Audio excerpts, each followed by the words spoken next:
ದೇವರು ಪ್ರೀತಿಸುವ ಪ್ರೀತಿಯ ಬಿಗ್ ಜೆ ಟಿ ವಿ ಪ್ರಿಯ ವೀಕ್ಷಕರಿಗೆ ನಮ್ಮ ಕರ್ತನಾದ ಯೇಸು ಕ್ರಿಸ್ತನ ಹೆಸರಿನಲ್ಲಿ ನಿಮ್ಮನ್ನು ವಂದಿಸಿ ಸ್ವಾಗತ ಬಯಸ್ತಿದ್ದೇವೆ. ಬನ್ನಿರಿ, ಇಂದು ನಾವು ದೇವರ ವಾಕ್ಯವನ್ನು ಅಧ್ಯಯನ ಮಾಡಿಕೊಳ್ಳೋಣ. ಇಂದು ನಾವು ಅಧ್ಯಯನ ಮಾಡಿಕೊಳ್ಳಲಿಕ್ಕಿರುವಂಥ ವಾಕ್ಯ ಕೀರ್ತನೆ ದ ಬುಕ್ ಆಫ್ ಸಾಮ್ಸ್ 48ನೇ ಅಧ್ಯಾಯ, ಚಾಪ್ಟರ್ 48.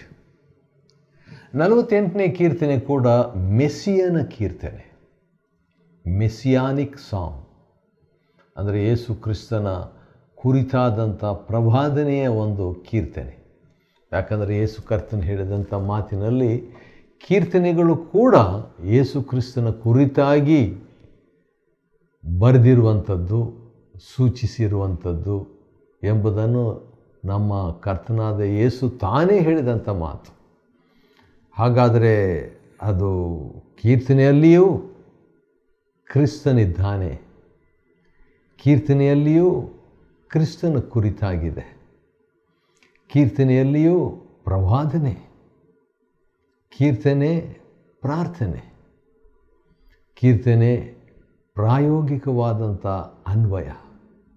ಆದ ಕಾರಣ ನಾವು ಇಂದು ಕೀರ್ತನೆ 48 ನಾವು ನೋಡಿಕೊಳ್ಳೋಣ. ಮತ್ತು ಕೋರಾಹಿಯರ ಕೀರ್ತನೆ ಇದು. ಅವರು ಸುಮಾರು 10 ಕೀರ್ತನೆಗಳನ್ನು ಈ ಕೋರಾಹಿಯರು ಬರೆದಿದ್ದಾರೆ. ದಾವೀದನು 75 ಕೀರ್ತನೆಗಳನ್ನು ಬರೆದಿರುವಂಥದ್ದು. ಆಸಾಫರು 12 ಕೀರ್ತನೆಗಳನ್ನು ಬರೆದರು. ಮತ್ತು ಸೊಲೊಮೋನನು 2 ಕೀರ್ತನೆಗಳು, ಮೋಶೆ 1, ಹೇಮಾನನು 1. ಈ ರೀತಿಯಾಗಿ ನಾವು ನೋಡ್ತೀವಿ. ಒಂದು 50 ಕೀರ್ತನೆಗಳು ಯಾರು ಬರೆದಿದ್ದಾರಂತ ನಮಗೆ ಗೊತ್ತಿಲ್ಲ. ಆದರೂ ಕೂಡ ನಾವು ಅದರಿಂದ ಅಧ್ಯಯನ ಮಾಡಿಕೊಳ್ಳುವಂಥದ್ದು ಒಳ್ಳೆಯದು. ಯಾಕೆ ಹಳೆ ಒಡಂಬಡಿಕೆ ನಾವು ಅಧ್ಯಯನ ಮಾಡಿಕೊಳ್ಳೋದ್ರಿಂದ ಏನು ಪ್ರಯೋಜನ ಎಂಬುದಕ್ಕೆ ಒಂದು ವಾಕ್ಯ ನಾನು ರೋಮ ಪತ್ರಿಕೆಯಿಂದ ಓದಿಬಿಟ್ಟು ನಾನು ಪ್ರಾರಂಭ ಮಾಡುವಂಥದ್ದು ಒಳ್ಳೆಯದು. ಯಾಕಂದರೆ ಹಳೆ ಒಡಂಬಡಿಕೆಯನ್ನು ಅಧ್ಯಯನ ಮಾಡಿಕೊಳ್ಳುವುದರಿಂದ ನಮಗಿರುವಂಥ ಉಪಯುಕ್ತತೆಗಳು ಏನು ಎಂಬುದಾಗಿ ನಾವು ನೋಡುವಾಗ ರೋಮ ಪತ್ರಿಕೆ ಮತ್ತು ಅದರಲ್ಲಿ 15ನೇ ಅಧ್ಯಾಯ, ಬುಕ್ ಆಫ್ ರೋಮನ್ಸ್ ಚಾಪ್ಟರ್ 15, 4ನೇ ವಚನದಲ್ಲಿ ಈ ರೀತಿಯಾಗಿ ಒಂದು ಮಾತಿದೆ, ಕೇಳಿಸ್ಕೊಳ್ರಿ. ನಾನು ಓದ್ತೇನೆ. ಪೂರ್ವದಲ್ಲಿ, ಅಂದರೆ ಹಳೆ ಒಡಂಬಡಿಕೆಯಲ್ಲಿ ಪೂರ್ವದಲ್ಲಿ ಬರೆದದ್ದೆಲ್ಲ, ಅಂದರೆ ಹಳೆ ಒಡಂಬಡಿಕೆಯಲ್ಲಿ ಬರೆದದ್ದೆಲ್ಲ ನಮ್ಮನ್ನಂದರೆ ಹೊಸ ಒಡಂಬಡಿಕೆಯ ಕಾಲದಲ್ಲಿರುವಂಥ ನಮ್ಮನ್ನು, ಹಳೆ ಒಡಂಬಡಿಕೆಯ ಕಾಲದಲ್ಲಿ ಬರೆದದ್ದೆಲ್ಲ ಹೊಸ ಒಡಂಬಡಿಕೆಯ ಕಾಲದಲ್ಲಿರುವಂಥ ನಮ್ಮನ್ನು ಒಂದು ಉಪದೇಶಿಸುವುದಕ್ಕಾಗಿ ಬರೆಯಲ್ಪಟ್ಟಿದೆ. ಏನೋ ಉಪದೇಶ ಇದೆ. ಕೀರ್ತನೆ ಉಪದೇಶ, ಯೋಬ ಉಪದೇಶ. ಉಪದೇಶ ಅಂತ ಹೇಳಿದ ಮೇಲೆ ಇಂತಿಂಥವ್ರು ನಾವು ಅನುಸರಿಸಬೇಕೆಂಬಂಥ ಈಗ ಉದಾಹರಣೆಗೆ ದಾವಿದನು ಮಾಡಿದಂಥ ಅನೇಕ ಭಕ್ತಿ ಕಾರ್ಯಗಳನ್ನು ನಾವು ನೋಡುವಾಗ ಇಂತಿಂಥವರನ್ನು ನಾವು ಅನುಸರಿಸಬೇಕು ಎಂಬ ಉಪದೇಶ. ದಾವಿದನ ಕೆಲವು ಕೃತ್ಯಗಳು ದೇವರಿಗೆ ಇಷ್ಟವಾಗಲಿಲ್ಲ, ಅದನ್ನು ಅನುಸರಿಸಬಾರದು ಎಂಬ ಉಪದೇಶ. ಕಾರಣ ಉಪದೇಶ 2 ರೀತಿಯಲ್ಲಿ ಇದೆ ಹಳೆ ಒಡಂಬಡಿಕೆಯಲ್ಲಿರುವಂಥದ್ದು. ನಾವು ಹಿಂಬಾಲಿಸಬಾರ್ದು ಎಂಬಂಥ ವಿಷಯಗಳಲ್ಲಿ. ಆದ ಕಾರಣ ನಮ್ಮ ಉಪದೇಶಕ್ಕಾಗಿ ಹಳೆ ಒಡಂಬಡಿಕೆ ಬರೆಯಲ್ಪಟ್ಟಿದೆ ಎಂಬ ವಿಷಯವನ್ನು ನಾವು ತಿಳ್ಕೊಳ್ಳುವಂಥದ್ದು ಒಳ್ಳೆಯದು. ರೋಮ ಪತ್ರಿಕೆ 15:4. 48ನೇ ಅಧ್ಯಾಯ ಕೀರ್ತನೆಗಳಲ್ಲಿ ಈ ರೀತಿಯಾಗಿ ಪ್ರಾರಂಭವಾಗ್ತೈತೆ. ಸಾಮ್ 48 ವರ್ಸ್ 1, ಯೆಹೋವನು ಮಹೋನ್ನತನು, ದೇವರು ದೊಡ್ಡವನು. ಅದು ನಮಗೆ ಗೊತ್ತಿದೆ. ಆದರೂ ಕೂಡ ಹೇಳುವಂಥದ್ದು, ಬೋಧಿಸುವಂಥದ್ದು ಭಕ್ತಾದಿಗಳಂದರೆ ಕೋರಾಹಿಯರ ಒಂದು ಅನುಭವ, ಪ್ರೇರಣೆ ಇದೆ. ದೇವರು ದೊಡ್ಡವನು. Great is the lord and greatly to be praised. ಯೆಹೋವನು ಮಹೋನ್ನತನು, ನಮ್ಮ ದೇವರು ತನ್ನ ಪರಿಶುದ್ಧ ಪರ್ವತ ನಗರದಲ್ಲಿ ಸರ್ವ ಸ್ತುತಿ ಪಾತ್ರನಾಗಿದ್ದಾನೆ. ದೇವರು ಒಬ್ಬನೇ ನಮ್ಮ ಸ್ತುತಿಗೆ ಪಾತ್ರನು, ಯೋಗ್ಯ. 2ನೇ ವಚನ, ರಾಜಾದಿರಾಜನ ಪಟ್ಟಣವಿರುವ. ರಾಜಾದಿರಾಜನ ಅಂತ ಹೇಳುವಾಗ ಇದು ಯೇಸು ಕ್ರಿಸ್ತನಿಗೆ ಸಾಂಕೇತಿಕವಾಗಿ ಬರೆದಿರುವಂಥ ಕೀರ್ತನೆ ಅಂತ ಈಗಾಗಲೇ ನಾನು ಹೇಳಿದ್ದೇನೆ. ಯಾಕಂದರೆ ಕೀರ್ತನೆ 48 ಮೆಸ್ಸಿಯನ ಕೀರ್ತನೆ. ಆದ ಕಾರಣ ರಾಜಾದಿರಾಜನ ಅಂತ ಹೇಳುವಾಗ ಯೇಸು ಕ್ರಿಸ್ತನ ಒಂದು ಚಿತ್ರ ಇದರಲ್ಲಿ ಇದೆ. ಇದೇ ಮಾತು ರಾಜಾದಿರಾಜನು ಎಂಬಂಥ ಮಾತು ಹೊಸ ಒಡಂಬಡಿಕೆಯಲ್ಲಿ ಬರ್ತದೆ.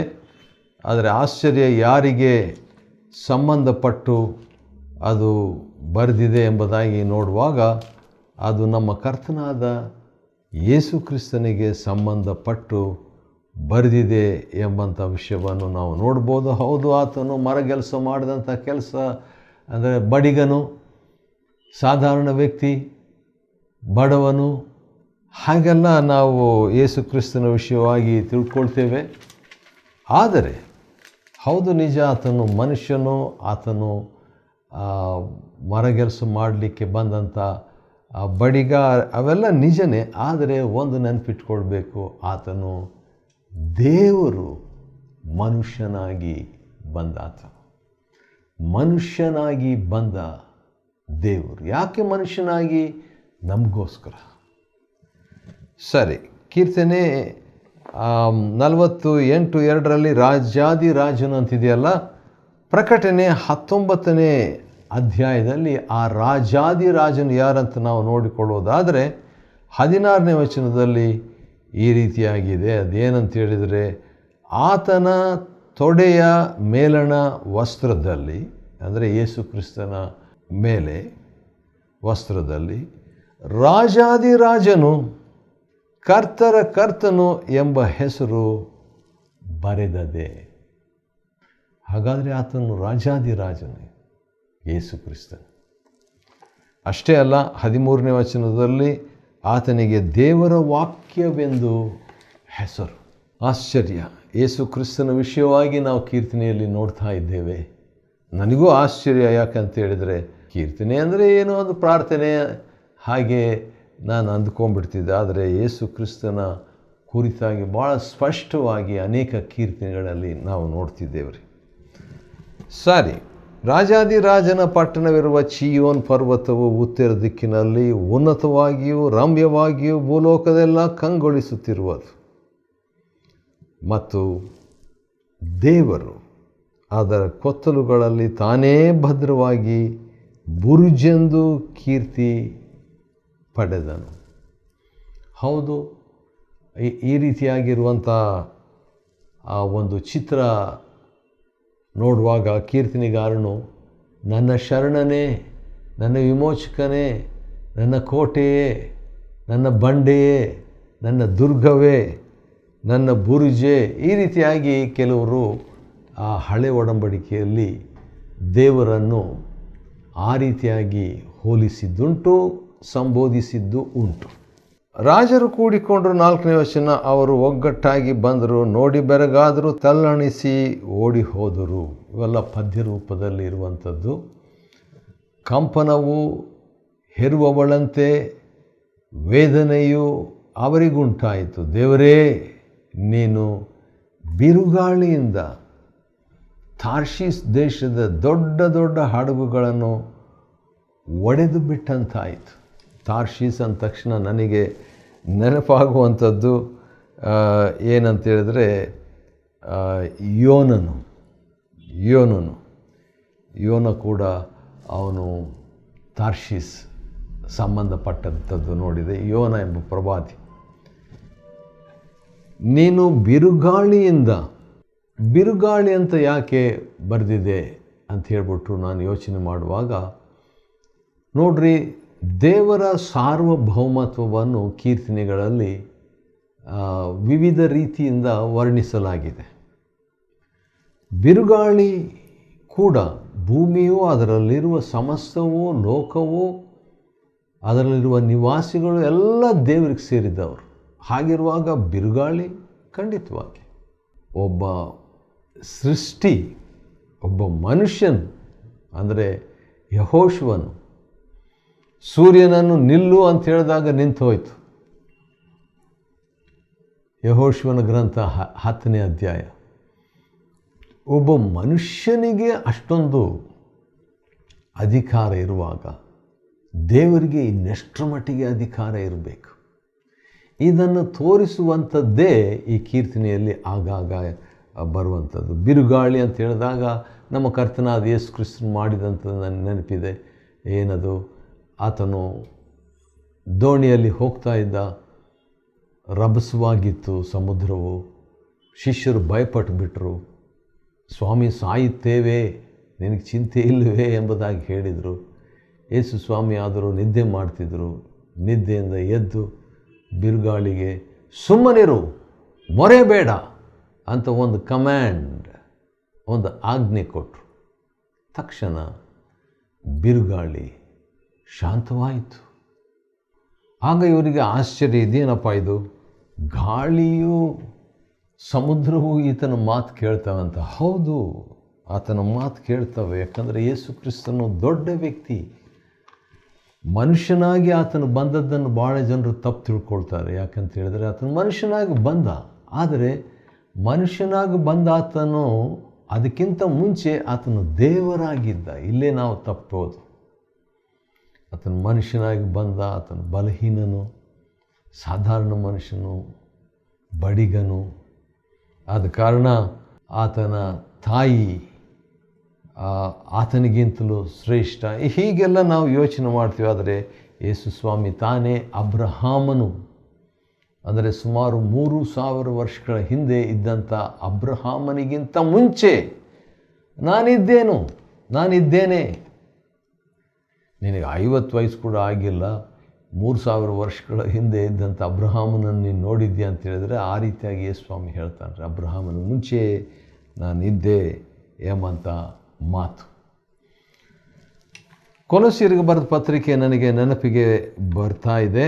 ಅದನ್ನು ನಾನು ಓದಲಿಕ್ಕೆ ಇಷ್ಟಪಡ್ತೇನೆ. ಯಾಕೆ ಅಂತ ಹೇಳಿದರೆ, ಈ ಯೇಸು ಕ್ರಿಸ್ತನು ಎಂಥ ವ್ಯಕ್ತಿ ಎಂಬುದಾಗಿ ಆಗಾಗ ನಾವು ನೆನಪಿಗೆ ತಂದುಕೊಳ್ಳುವಂಥದ್ದು ಒಳ್ಳೆಯದು. ನಾನು ಕೂಡ ಆತನು ಸಾಧಾರಣ ವ್ಯಕ್ತಿ, ಆತನು ಮನುಷ್ಯನು, ಪರಿಮಿತಿಯುಳ್ಳವನು ಎಂಬುದಾಗೆಲ್ಲ ಹೇಳ್ತೇನೆ, ಯೋಚನೆ ಮಾಡ್ತೀವಿ. ಆದರೆ ಕೂಡ ಈ ವಿಷಯ ನಾವು ನೆನಪಿಟ್ಟುಕೊಳ್ಳುವಂಥದ್ದು ಒಳ್ಳೆಯದು. ಕೊಲೊಸ್ಸೆಯರಿಗೆ ಬರೆದ ಪತ್ರಿಕೆ 1ನೇ ಅಧ್ಯಾಯದ 15-16 ವಚನಗಳು, 17 ಕೂಡ ಓದ್ಕೊಂಡ್ಬಿಟ್ರೆ ಒಳ್ಳೆಯದು ಅನ್ನಿಸ್ತದೆ. ಯಾಕಂತ ಹೇಳಿದರೆ, ಆತನು ಅಂದರೆ ಯೇಸು ಕ್ರಿಸ್ತನು ಅದೃಶ್ಯನಾದ ದೇವರ ಪ್ರತಿರೂಪನು, ಸೃಷ್ಟಿಗೆಲ್ಲ ಜ್ಯೇಷ್ಠ ಪುತ್ರನ ಸ್ಥಾನ ಹೊಂದಿದವನೂ ಆಗಿದ್ದಾನೆ. ಪರಲೋಕಗಳಲ್ಲಿರುವ ದೃಶ್ಯಾದೃಶ್ಯವಾದವುಗಳೆಲ್ಲವೂ, ಸಿಂಹಾಸನಗಳಾಗಲಿ, ಪ್ರಭುತ್ವಗಳಾಗಲಿ, ದೊರೆತನಗಳಾಗಲಿ, ಅಧಿಕಾರಗಳಾಗಲಿ ಆತನಲ್ಲಿ ಸೃಷ್ಟಿಸಲ್ಪಟ್ಟವು. ವಾವ್! ಎಲ್ಲ ಅಧಿಕಾರ ಯೇಸು ಕ್ರಿಸ್ತನಲ್ಲಿ ಸೃಷ್ಟಿಸಲ್ಪಟ್ಟು. ಎಂಥ ದೊಡ್ಡ ವ್ಯಕ್ತಿ, ಎಂಥ ದೊಡ್ಡ ವ್ಯಕ್ತಿ. ಅವೆಲ್ಲವೂ ಆತನಲ್ಲಿ ಸೃಷ್ಟಿಸಲ್ಪಟ್ಟವು, ಸರ್ವವು ಆತನ ಮುಖಾಂತರವಾಗಿ. ಇದು ಇನ್ನೂ ಶಾಕಿಂಗ್. ಸರ್ವವು ಅಂದರೆ ಎಲ್ಲನೂ ಯೇಸು ಕ್ರಿಸ್ತನ ಮುಖಾಂತರವಾಗಿಯೂ ಆತನಿಗೋಸ್ಕರವಾಗಿಯೂ ಸೃಷ್ಟಿಸಲ್ಪಟ್ಟಿತು. ಆತನು ಎಲ್ಲಕ್ಕೂ ಮೊದಲು ಇದ್ದವನು, ಸಮಸ್ತಕ್ಕೂ ಆಧಾರಭೂತನು. ಆದ ಕಾರಣ ಮೆಸ್ಸಿಯನ ಕೀರ್ತನೆಯನ್ನು, ಅಂದರೆ ಕೀರ್ತನೆ 48 ನಾವು ಅಧ್ಯಯನ ಮಾಡಿಕೊಳ್ಳುವಾಗ ಆತನ ಶ್ರೇಷ್ಠತೆಯನ್ನು ಸ್ವಲ್ಪ ಹೊಸ ಒಡಂಬಡಿಕೆಯಿಂದ ನೋಡಿಕೊಳ್ಳುವಂಥದ್ದು ಒಳಿತಂತ ನನಗೆ ಅನ್ನಿಸ್ತು. 8ನೇ ವಚನ 48:8, ನಮ್ಮ ದೇವರು ಸೇನಾಧೀಶ್ವರನೂ ಆಗಿರುವ ಯೆಹೋವನು ಸಂಸ್ಥಾನದಲ್ಲಿ ಆತನ ಮಹತ್ತನ್ನು ನೋಡಿದ್ದೇವೆ. ದೇವರು ಅದನ್ನು ಶಾಶ್ವತವಾಗಿಯೇ ಸ್ಥಾಪಿಸುವ. ಈ ಶಾಶ್ವತ ಅನ್ನುವಂಥ ಪದನು ದೇವರಿಗೂ ಭಾಳ ಲಿಂಕ್ ಇದೆ. ಮನುಷ್ಯನು ಶಾಶ್ವತ ಅನ್ನುವಂಥದ್ದು ಭಾಳ ಅಂದರೆ ನಿರಂತರ ಅಂತ ಹೇಳಿದ್ರೆ 100 ವಯಸ್ಸು. ಯಾರಾದರೂ ಬಂದರೆ ನಾವು ಹೇಳ್ತೀವಲ್ಲ, ಈಗ ತಾನೇ ನಿಮ್ಮ ಬಗ್ಗೆ ಮಾತಾಡ್ತಾ ಇದ್ದೀವಿ, 100 ವಯಸ್ಸು. ಆದರೆ ದೇವರು ನಮಗೆ ನಿತ್ಯ ಜೀವವನ್ನು ಕೊಟ್ಟಿದ್ದಾನೆ. ಯಾಕೆ? ಒಂದೇ ಕಾರಣ, ಒಂದೇ ಸಿಂಪಲ್. ದೇವರು ನಿತ್ಯವಾಗಿ ಬಾಳುವಾತನು, ಆತನ ನಂಬುವ ತನ್ನ ಮಕ್ಕಳನ್ನು ಕೂಡ ತನ್ನ ಹಾಗೆಯೇ ನಿತ್ಯವಾಗಿ ಬಾಳ ಬಯಸುವಂಥವನು ದೇವರು. ಎಂಥ ನಿಸ್ವಾರ್ಥತೆ! ಕೀರ್ತನೆ 48 10ನೇ ವಚನಕ್ಕೆ ನಾವು ಬಂದಿದ್ದೇವೆ. ದೇವರೇ, ನಾವು ನಿನ್ನ ಆಲಯದಲ್ಲಿ ನಿನ್ನ ಪ್ರೀತಿಯನ್ನು ಸ್ಮರಿಸುತ್ತೇವೆ. ಸ್ಮರಿಸೋದು ಕೂಡ ಪ್ರಾರ್ಥನೆ. ಯಾಕಂದರೆ ಈ ಕೀರ್ತನೆಯಲ್ಲಿ ಪ್ರಾರ್ಥನೆಗಳು ಬಹಳವಾಗಿದ್ದಾವೆ. ಕೀರ್ತನೆ 42ರಲ್ಲಿ 20 ವಿಧವಾದ ಪ್ರಾರ್ಥನೆಗಳಿದೆ. ಅಳೋದು ಪ್ರಾರ್ಥನೆ, ಹಾರೈಸೋದು ಪ್ರಾರ್ಥನೆ, ಹಾಡುವಂಥದ್ದು ಪ್ರಾರ್ಥನೆ, ನಿಟ್ಟುಸಿರು ಬಿಡುವಂಥದ್ದು ಪ್ರಾರ್ಥನೆ. ದೇವರಿಗೆ ಸಂಬಂಧಿಸಿ ಒಂದು ವೇಳೆ ಏನಾದರೂ ಕಂಪ್ಲೇಂಟು ದೇವರಿಗೆ ನಾವು ಕೊಟ್ಟರು ಅದು ಕೂಡ ಪ್ರಾರ್ಥನೆಯೇ. ಆ ರೀತಿಯಾಗಿ ಇಲ್ಲಿ ಕೂಡ ದೇವರೇ, ನಾವು ನಿನ್ನ ಆಲಯದಲ್ಲಿ ನಿನ್ನ ಪ್ರೀತಿಯನ್ನು ಸ್ಮರಿಸುತ್ತೇವೆ. ಹೌದು, ಯೇಸು ಕ್ರಿಸ್ತನ ವಿಷಯವಾಗಿ ನಾವು ಸ್ಮರಿಸುವಾಗ ಆತನು ಮಾಡಿದಂಥ ಭಾಳ ದೊಡ್ಡದು ಏನು? ಪ್ರೀತಿ. ಪ್ರೀತಿ. ಯಾಕೆ ಆ ಮಾತು ಹೇಳ್ತಿದ್ದೇನೆ ಅಂತ ಹೇಳಿದರೆ, ಕೀರ್ತನೆ 5ನೇ ಅಧ್ಯಾಯದಲ್ಲಿ ನಾವು ನೋಡುವಾಗ 5 ಮತ್ತು 6ನೇ ವಚನ, 7ನೇ ವಚನ, 8ನೇ ವಚನದಲ್ಲಿ ನಾವು ನೋಡುವಾಗ, ನಾವು ಪಾಪಿಗಳಾಗಿದ್ದಾಗಲೇ ಕ್ರಿಸ್ತನು ನಮಗೋಸ್ಕರ ಪ್ರಾಣ ಕೊಟ್ಟದರಲ್ಲಿ ದೇವರಿಗೆ ನಮ್ಮ ಮೇಲಿರುವ ಪ್ರೀತಿಯನ್ನು ವ್ಯಕ್ತಪಡಿಸಿದ್ದಾನೆ. ಆದ ಕಾರಣ ದೇವರೇ, ನಾವು ನಿನ್ನ ಆಲಯದಲ್ಲಿ ನಿನ್ನ ಪ್ರೀತಿಯನ್ನು ಸ್ಮರಿಸ್ತೇವೆ. ದೇವರ ಪ್ರೀತಿಯನ್ನು ನಾವು ಸ್ಮರಿಸಬೇಕಾಗಿದೆ. ದೇವರೇ, ನಿನ್ನ ನಾಮದ ಘನತೆಗೆ ತಕ್ಕಂತೆ ಲೋಕವೆಲ್ಲ ನಿನ್ನನ್ನು ಹೊಗಳುವುದು. ಹೌದು, ಸ್ಮರಿಸಬೇಕು ದೇವರ ಪ್ರೀತಿ, ಸ್ತುತಿಸಬೇಕು ದೇವರ ನಾಮವನ್ನು. ಚಿಯೋನ್ ಪಟ್ಟಣದವರು ಹರ್ಷಿಸಲಿ, ಅಂದರೆ ದೇವ ಜನರು, ಯಹೂದ ಸೀಮೆಯ ನಿವಾಸಿಗಳು ಆನಂದ ಪಡಲಿ, ದೇವ ಜನರು. ಈ ರೀತಿಯಾಗಿ ಹೇಳಿಬಿಟ್ಟು 14ನೇ ವಚನ ಭಾಳ ಚೆನ್ನಾಗಿ ಮುಕ್ತಾಯವಾಗ್ತದೆ. ಅದೇನಂತ ಹೇಳಿದರೆ, 2ನೇ ಭಾಗ, ಆತನು ಯುಗ ಯುಗಾಂತರಗಳಿಯೂ ನಮ್ಮ ದೇವರು. ಯುಗ ಯುಗಾಂತರಗಳಲ್ಲಿಯೂ ಆತನು ನಮ್ಮ ದೇವರು. ನಿರಂತರವೂ ನಮ್ಮನ್ನು ನಡೆಸುವವನಾಗಿದ್ದಾನೆ. He will lead us forever. ನಿತ್ಯತ್ವಕ್ಕೆ ನಡೆಸುವ ದೇವರು ನಮಗಿದ್ದಾನೆ. ಅಂದರೆ ಮಾರ್ಗದರ್ಶನ ಕೊಡುವ ಆತನಾಗಿದ್ದಾನೆ. ಯಾಕೆ ನಮ್ಮ ದೇವರಾಗಿದ್ದಾನೆ? ನಮ್ಮನ್ನು ನಡೆಸೋದಕ್ಕಾಗಿ ಆತನು ನಮ್ಮ ದೇವರಾಗಿದ್ದಾನೆ ಎಂಬುದಾಗಿ ಕೀರ್ತನೆಗಾರನು ಹೇಳುವಾತನಾಗಿದ್ದಾನೆ. ಹೌದು, ಇದು ಕೂಡ ಮೆಸ್ಸಿಯನ ಕುರಿತಾಗಿರುವಂಥ ಒಂದು ಕೀರ್ತನೆ ಎಂಬುದಾಗಿ ನಾವು ತಿಳಿದುಕೊಳ್ಳತಕ್ಕದ್ದು. ಹೌದು, ಕೀರ್ತನೆ 48 ಮೆಸ್ಸಿಯನ ಕೀರ್ತನೆ. ನಾನಾ ವಿಧವಾದ ರೀತಿಯಲ್ಲಿ ಕ್ರಿಸ್ತನ ಚಿತ್ರ ನಾವು ಇದರಲ್ಲಿ ನೋಡಿದ್ದೇವೆ. ಹೌದು, ಆತನ ಸ್ತುತಿಸಬೇಕು, ಆತನ ಪ್ರೀತಿಯನ್ನು ಸ್ಮರಿಸಬೇಕು, ಆತನ ನಡೆಸುವಿಕೆಯನ್ನು ನಾವು ಸ್ಮರಿಸಬೇಕು. ಕೀರ್ತನೆ 48ನೇ ಅಧ್ಯಾಯವನ್ನು ಅಧ್ಯಯನ ಮಾಡಿಕೊಳ್ಳುವಂತೆ ದೇವರು ಕೊಟ್ಟ ಕೃಪೆಗಾಗಿ ಆತನಿಗೆ ಸ್ತೋತ್ರವಾಗಲಿ. ದೇವರು ನಿಮ್ಮನ್ನು ಆಶೀರ್ವದಿಸಲಿ.